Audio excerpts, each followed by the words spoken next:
Hi, today I just want to talk about topic 2 in your textbook, which is dealing with chemicals in the food web. One of the most controversial chemicals that was developed actually in about 1885 uh, was this chemical. It's called DDT. Believe it or not, it's an organic substance. It stands for dichloryl diphenyl trichloroethane, and it's an insecticide. And it was used to keep insect populations down, but as you can see, it's been banned since 1972. And only in the United States and Canada, it's still used, grade 9, today in a lot of tropical countries to control malaria. And the little picture you see here on the right is alluding to what kind of problems it could cause in an ecosystem. Let's start with a story. This is a funny story that happened in 1950 called Operation Cat Drop. And it has to do with a true story about the Royal Air Force or the British Army.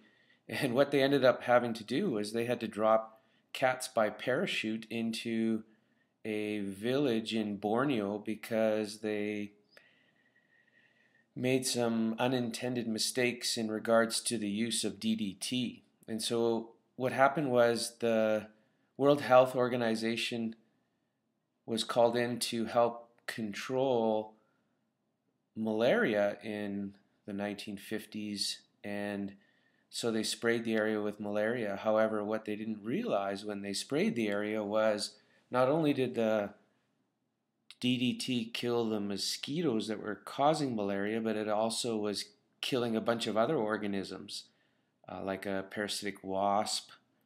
And with the wasp was dying out, then the caterpillars, which is what the wasp ate, started to get out of control.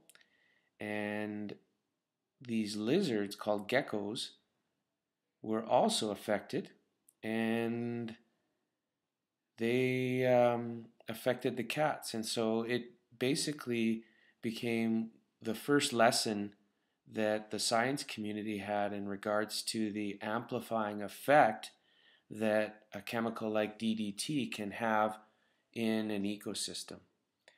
And so let's briefly talk about chemicals for a minute. There are different kinds of chemicals that we can spray into an area or ecosystem. One is, in general, pesticides are basically chemicals of substances that just kill unwanted pests. And we have different kinds of pesticides. We have insecticides. So right here we have, so insecticides kill insects. We have herbicides, which kill unwanted plants, in other words, weeds. And we have fungicides, which kill unwanted fungi like mushrooms. Now, an alternative would be to use something called biological controls. And I'll deal with those a little later, but some examples of biological controls are things like praying mantises that will eat grasshoppers. Ladybugs will eat small little aphids. Spiders can eat centipedes and other insect pests. And so toads can eat insects too. So here's a picture of some different types of insecticides. Raid, for example, will kill lots of different things. And this is a picture of different parts of the tropics. They'll often spray these types of insecticides in a fog format. And you can see how the fog really spreads throughout the area, and that can be really dangerous. This is a picture below of some herbicides to kill any unwanted weeds or plants. And here's what we learned about the use of these types of chemicals. The concept is called biomagnification, or it's sometimes called bioaccumulation. So on the left you'll see a food web, and the food web is just indicating all the intricate feeding relationships that go on in an area or an ecosystem. And here's what happens. When we spray a chemical like DDT into an ecosystem, it's usually in low concentration. For example, really tiny, 0.04 parts per million, but concentrated enough to kill small organisms like insects. So we usually spray it on producers, which are plants, of course, and the tiny insects like mosquitoes are usually killed. However, before the insect is usually killed, as we go up the food chain, the organisms which feed on the insects, which are primary consumers, might gobble up several mosquitoes or insects. So maybe they eat in one feeding 5 or 6 insects. What that does is now their belly or stomach is full of insects that have DDT in them. And that amplifies or increases now the concentration of the DDT. And then if we keep going up the food chain to the next level, we'll notice that the concentration has gone up even more. That's because bigger secondary consumers might eat 2 or 3 or 4 of the smaller primary consumers in a day, and that multiplies now the concentration of the chemical by whatever factor they've eaten.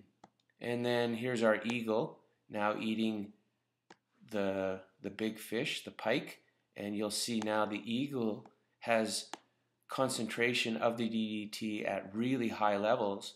And of course humans are usually at the top of the food chain, and they can be affected severely now because the concentration of the chemical like DDT has gone up way higher than what we intended. And so biomagnification or bioaccumulation can be very dangerous. So what's our alternatives? Well, one is a biological control, which I alluded to earlier. So these are live organisms that we might introduce to an ecosystem that would eat the unwanted pest instead of using a spray or a chemical. So let's say we have aphids and we need to get a handle on the aphids. Well, we know that ladybugs eat aphids, and so we could introduce ladybugs into our ecosystem in small amounts. And the ladybug could act as an organism to keep the aphid population down.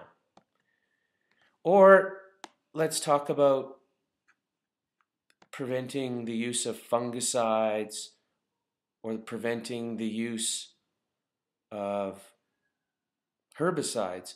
Organic foods are supposed to be foods that are produced without the use of any special fertilizers or pesticides. And it's supposed to be all natural food. And this is an excellent alternative to stop bioaccumulation, because this means we're supporting farmers who are not adding unnecessary chemicals into our ecosystem, which could be harmful and damaging. My last concept I want us to consider is this term bioinvasion. We have to be careful when we use biological controls like ladybugs or praying mantises, because if the biological control is not already in the ecosystem, in other words, if it's foreign or we call it non-native, it could be very damaging. And I show you this Bart Simpson because there's a great little clip where Bart has to go to Australia and he brings his bullfrog and he gets to the airport and he sees a sign that says no foreign plants or animals or flora and fauna allowed, and so he leaves his bullfrog at the airport. And throughout the rest of the episode on The Simpsons, Bart's bullfrog escapes into the ecosystem of Australia, and because it is non-native or foreign, it starts to reproduce and take over the ecosystem because it's got no predators. And so we have to be careful when we use biological controls that we don't cause bioinvasion. And so hopefully that helps you understand topic 2, which is the dangers of chemicals in a ecosystem.